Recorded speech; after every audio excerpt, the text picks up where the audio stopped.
last time you saw him, Buddy Simpson's 2017 season got off to a great start. So he rounds the final corner and Buddy Simpson is going to cross the line to finish in P10. Now he's got to try to repeat that feat, or even better it, heading into Shanghai. To the relief of Buddy, the 2-week break between Australia and China was fairly quiet, and he's also starting to build a bit of a fan base on Twitter.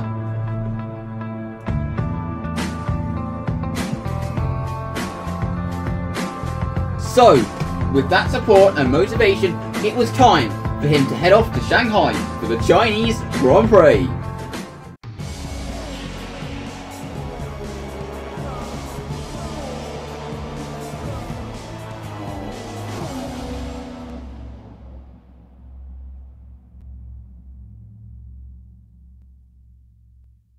So, after a strong showing last time out in Australia, it was now time for Buddy to continue that momentum heading into Shanghai. Renault have clearly made some steps forward this year, so it's going to be very interesting to see if Buddy Simpson can continue that momentum heading into Shanghai. But one of the problems he's going to have is he is going to be judged against the highly rated Nico Hulkenberg. But he did actually prove in Australia that he can run relatively close to him on pace, obviously not ahead yet, but he's only in his first race for the team, obviously Hulkenberg is, but he's only in his 8th Grand Prix this weekend for this race. But still being judged against the highly rated Nico Hulkenberg is not an easy thing for someone who's only in his 8th Grand Prix. But he is definitely up to the challenge, and he is ready for the Chinese Grand Prix. Even rain in the final practice session didn't cause any terminal incidents for Buddy. So, without further ado, it is time for the qualifying report. After a wet morning practice, the weather dried up as qualifying for the Chinese Grand Prix was about to get underway. Sauber once again struggled with their year-old power unit as they locked out the back row. McLaren once again struggled due to their power deficit and locked out the 9th row. Force India again struggled as Perez qualified in 15th ahead of Ocon in 16th on the 8th row. Haas had an average session with Grosjean P14 and Magnussen P13. Carlos Sainz managed to make Q3 for Toro Rosso, whilst Max Verstappen originally qualified in P6 but starts P11 due to a grid penalty. Renault endured a fantastic qualifying session with Buddy Simpson qualifying in P7 with Hulkenberg P9. Both Williams made Q3 for the 2nd consecutive time. The 2 Ferraris locked out the 2nd row, whilst it was Lewis Hamilton who took pole, closely followed by his teammates. So, taking a look at the starting grid, it's the Mercedes who lock out the front row in Lewis Hamilton's favour, ahead of Valtteri Bottas in 2nd. Vettel starts 3rd ahead of last round's race winner Kimi Raikkonen. Ricciardo starts 5th ahead of Massa, Simpson and Stroll, who makes it to Q3 for the 2nd consecutive time. Hulkenberg is 9th ahead of Sainz, Verstappen with his penalty and Kvyat. The Hasses lock out the 7th row, ahead of the 2 Force Indias who struggled on the 8th row. The McLarens struggled on the 9th row, with the 2 Saubers rounding out the grid.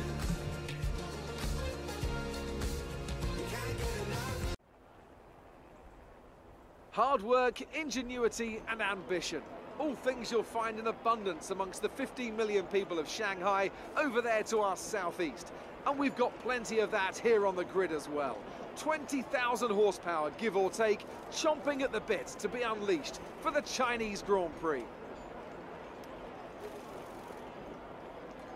Shanghai International Circuit then, a 16-corner high-speed thrill ride. The long and ever-tightening right-hander at turns 1 and 2 tests a driver's patience, and the flat, open to the elements location, tests their skill in a crosswind.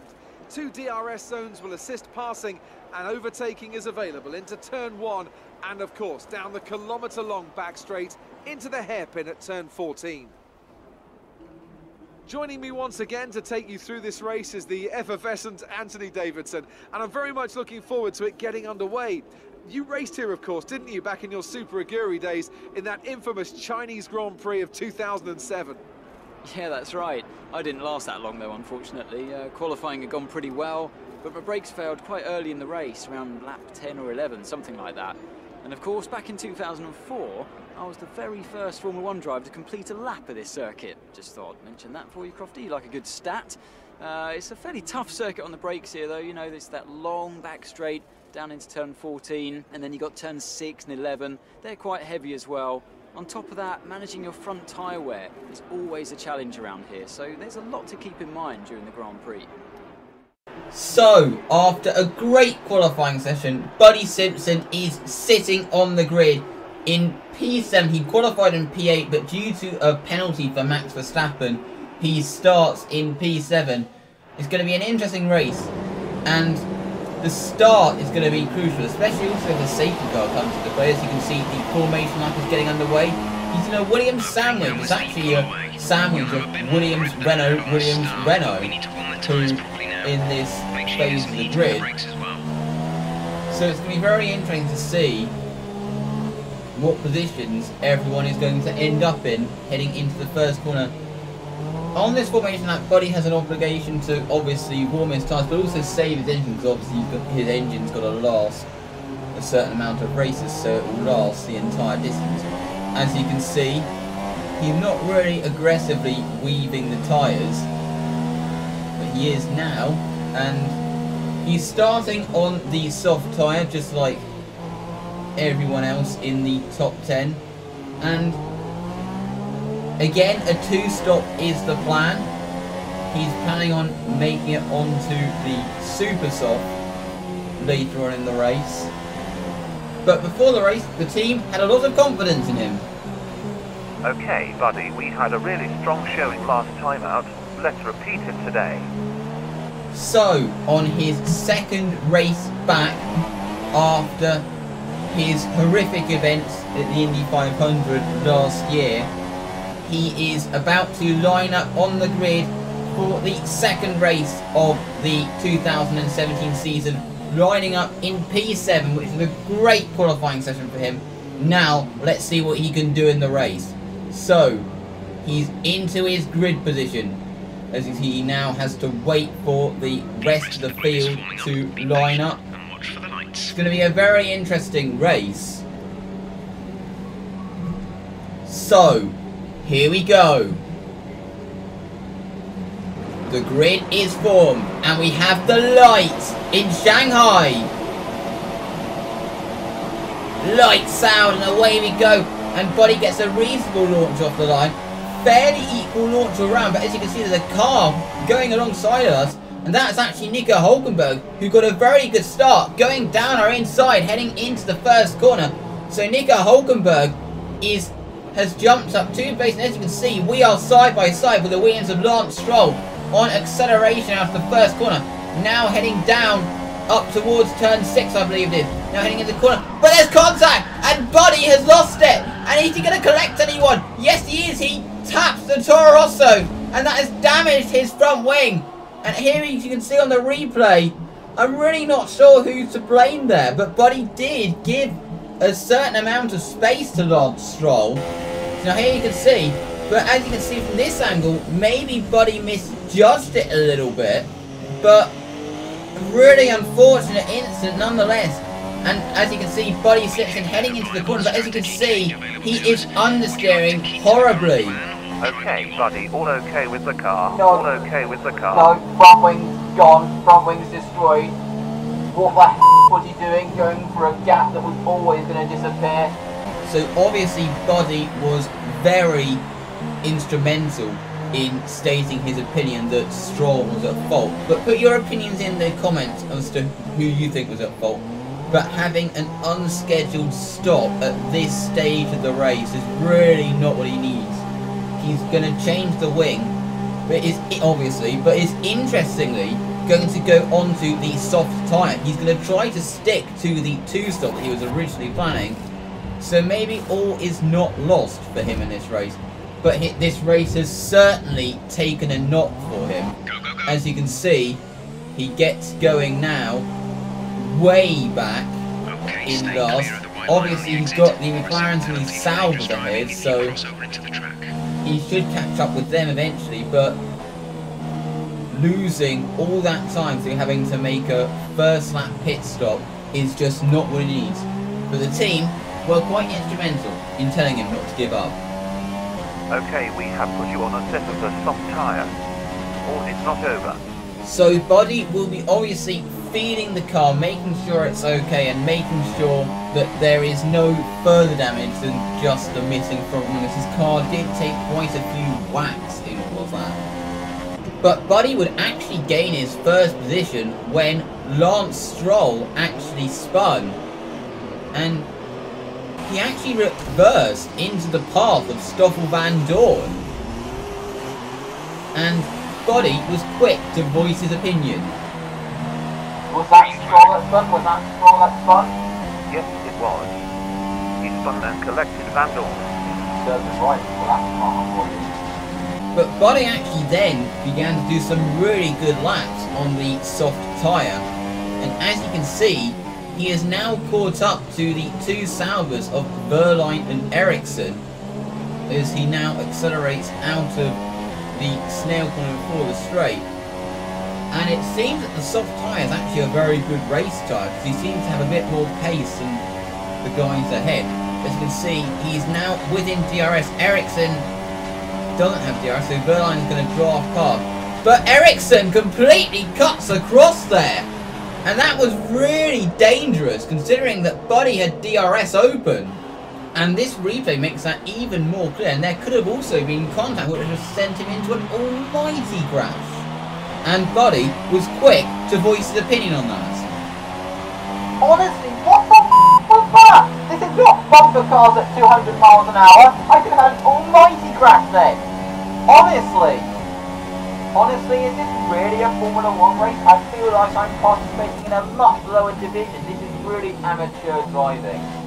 So, as you can see, Buddy having a look down the inside of Ericsson, now he has actually made that move stick.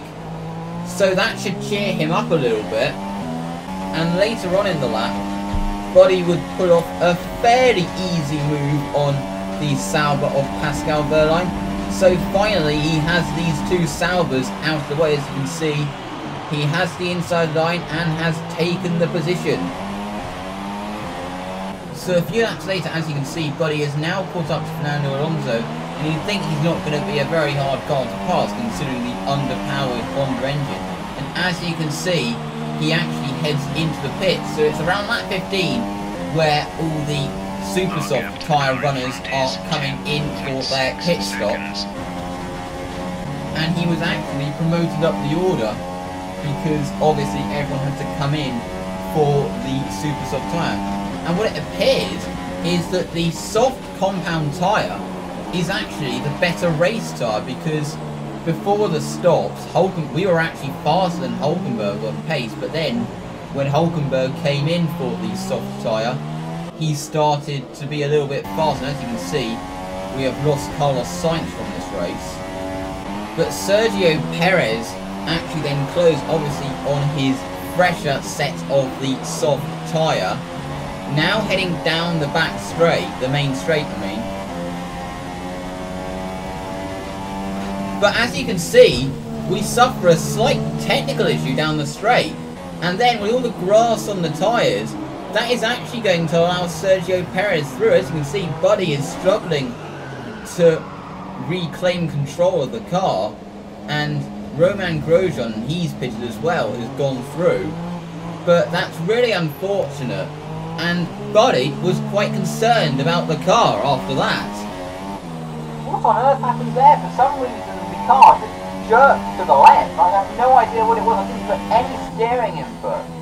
This is something, I think the suspension had a problem or something like that. Okay, we're looking at it. Okay, Buddy, it was a bit of the front wing lodged in the suspension, it seems. It has flown out now, so should be fine to continue. Buddy was actually extremely lucky to get away with that, as he clipped one of the polystyrene boards, as you saw, which meant that he could well have lost part of his wing, but he didn't. In technical terms, what actually happened, as you saw there, was the game froze, which caused the force feedback to momentarily cut out, which obviously then caused me to turn left. But it was lucky that Buddy was able to save us. So as you can see, Buddy into the pits, and he's actually going for another set of the soft compound tyre. Firstly, because the super softs would not make the end, and secondly, the softs seem to be the better race tyre today. So he exits in P16, and all's not lost for Buddy, because everyone else in front has to stop. So all's not lost for Buddy. Obviously the race didn't start as well as he wanted with that collision with Stroll, but he is coming back. Buddy now actually has a fair amount of traffic to negotiate. As you can see, it's the two Salves, I believe. No, it's Pascal Wehrlein and Danny Kvyat. You've got Kimi Räikkönen there trying to lap the Toro Rosso. As you can see, Buddy gets a much better exit off the final corner, obviously with more power in the engine. Is he going to be close enough to Danny Kvyat here to send one up the inside? Not quite. So Buddy remains in P15 behind the Toro Rosso.